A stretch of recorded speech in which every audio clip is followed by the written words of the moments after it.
Bonjour, c'est Gilles sur boursicoté.com. Voici l'analyse technique Forex et matières premières pour cette journée du mercredi 3 juin 2015. Nous commençons donc par la paire de devises euro-dollar sur laquelle on avait hier une configuration en surachat avec une réintégration de bol. J'anticipais une petite phase de consolidation. Alors on est à peine revenu chercher ici au retracement des 38,2, les 1,11, avant de bien repartir à la hausse. On n'a même pas eu de contact ici avec la moyenne mobile 20 exponentielle. Personnellement, je visais ici la zone des 1,1066. On s'est arrêté non loin de là, puisque le point bas de cette séance ici se situe à 1,1080. Donc on est remonté. Alors la rupture ici de cette zone des 1,1202 vient quasi directement chercher la zone des 1,1280. Donc on est vraiment ici dans une phase de reprise technique où les zones de résistance sont cassées en direction des zones précédentes. Donc il n'y a pas de mouvement, je dirais, de panique ou de gros mouvements. On est vraiment dans un mouvement technique qui pourrait donc devenir un mouvement de fond. Alors d'un point de vue un peu plus global, on se place ici dans le cas d'une rupture de cette phase baissière. Donc on a eu deux contacts ici, on est venu quasiment chercher l'objectif qui était donné par le report d'amplitude, phase de consolidation, et on revient assez fort ici sur cette phase. Alors ce qu'il faut déjà remarquer, c'est que par rapport à la dynamique que nous avons là, elle part d'une phase où on était sur un plus bas déjà légèrement supérieur au précédent. On casse ici ce point haut. Donc d'un point de vue court terme, on est toujours effectivement dans un biais haussier. Ensuite, on a ici cette phase de point haut, phase de consolidation. La phase de consolidation, elle vient vraiment à la limite. Et encore, si on prend, je dirais, toutes les petites variations que l'on a ici, on pourrait dire que c'est invalidé. Quoi qu'il en soit, on voit que le retracement ici est 61,8%, a bien fait office, puisqu'on est vraiment venu s'arrêter sur cette zone, malgré cette petite attaque qui est venue valider un contact avec la zone des 1,0836. On reste ici sur cette zone et puis on remonte ici d'une manière assez dynamique qui laisse à penser qu'un retour sur cette zone des 1,1467 est possible. Techniquement, c'est possible. Du point de vue de la configuration technique aussi, on a ici des zones de surachat avec une petite phase de consolidation. Cette petite phase de consolidation a donné lieu à une phase d'accélération. Donc on est sur la poursuite de la dynamique assez forte. On a des bougies hors bol, on n'a pas de contact sur la moyenne mobile 20 exponentielle. La dynamique reste en surachat. C'est assez fort comme tendance. Je dirais que sur une rupture de cette zone des 1,1280, sans phase de consolidation, serait une bonne confirmation. Pourquoi? Parce que si on regarde ici les indicateurs, on a une petite divergence qui commence à apparaître ici sur le RSI. Sur le stochastique, c'est pas encore assez net. Et ce que l'on peut voir ici sur le MACD, c'est que on a l'air de plafonner. Donc ce qui serait bien ici, c'est d'avoir vraiment un mouvement qui confirme tout de suite en direction des 1,1374. Bon, pour l'instant, ça a l'air de s'arrêter un petit peu puisqu'on est en train de marquer ici une bougie en étoile. Alors attention, il n'y a pas d'étoile, c'est simplement que la bougie ici n'est pas totalement terminée. À surveiller. Donc si on avait une zone des 1,1280 cassée à la hausse d'une manière assez rapide, effectivement on pourrait viser un 13,74 et puis on pourrait confirmer la pérennité du mouvement court terme. Le problème, c'est que là on monte d'une manière très dynamique, qu'on a une petite surchauffe qui commence à apparaître quand même sur les indicateurs, et que si le MACD se retourne, eh bien on pourrait avoir une phase de consolidation plus marquée. Malgré tout, la tendance reste haussière, il n'y a rien de baissier dans tout ça.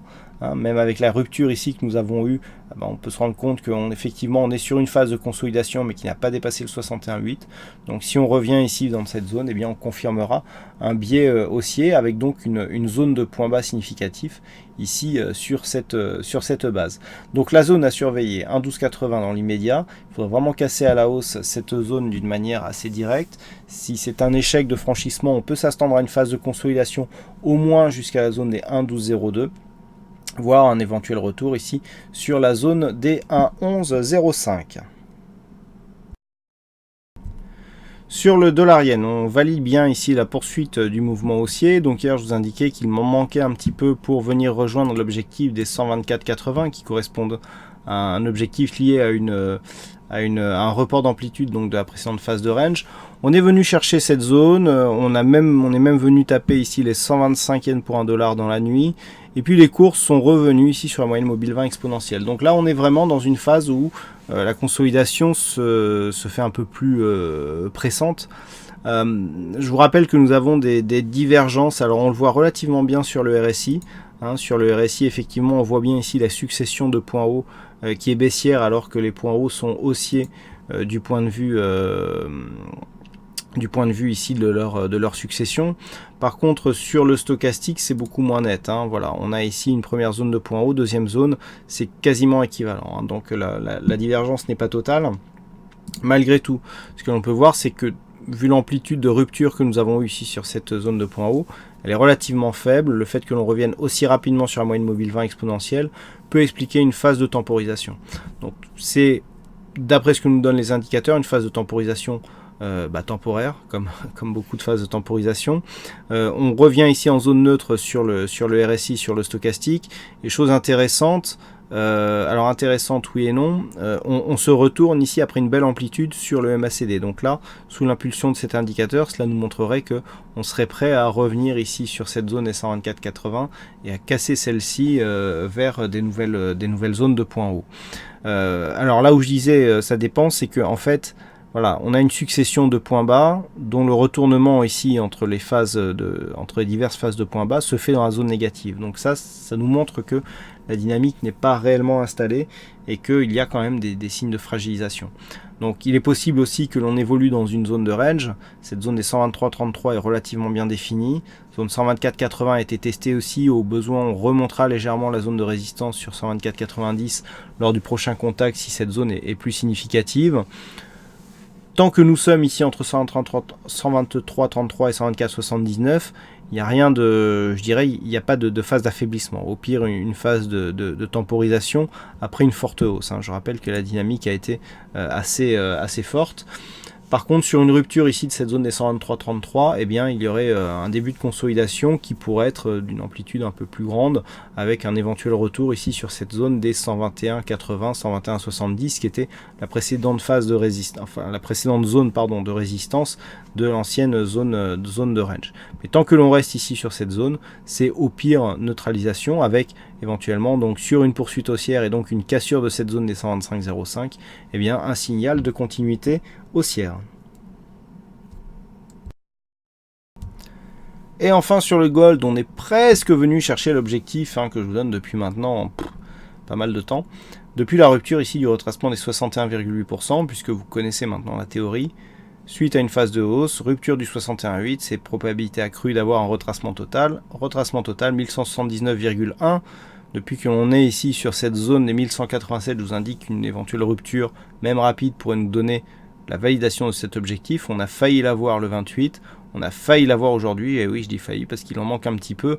Nous avons un plus bas ici qui se situe à 1179,57. On est ici à 1179,1. On a quasiment eu le retracement total. Et personnellement, si on a ici un rebond et que les cours repartent à la hausse, je considérerais que le retracement a été total et que l'on a donc bien une neutralisation de la dynamique court moyen terme, puisque c'est de cela qu'il s'agit. On a ici cette zone de point bas, donc 1179, et à chaque fois que l'on marque un mouvement haussier, si on revient sur cette zone, eh bien c'est effectivement un mouvement de neutralisation. Alors tant que l'on reste au-dessus de cette zone, ça reste neutre. Par contre, sur une rupture ici des 1179, on aurait toujours 1165 et 1150 qui seraient potentiellement les objectifs de cette nouvelle phase de baisse. À la hausse, il faudrait vraiment repasser au-delà des 1208$ pour réimpulser une dynamique haussière. Donc tant que nous sommes entre les deux, ici entre 1179 et 1208, eh bien nous sommes dans une phase de neutralisation court-moyen terme.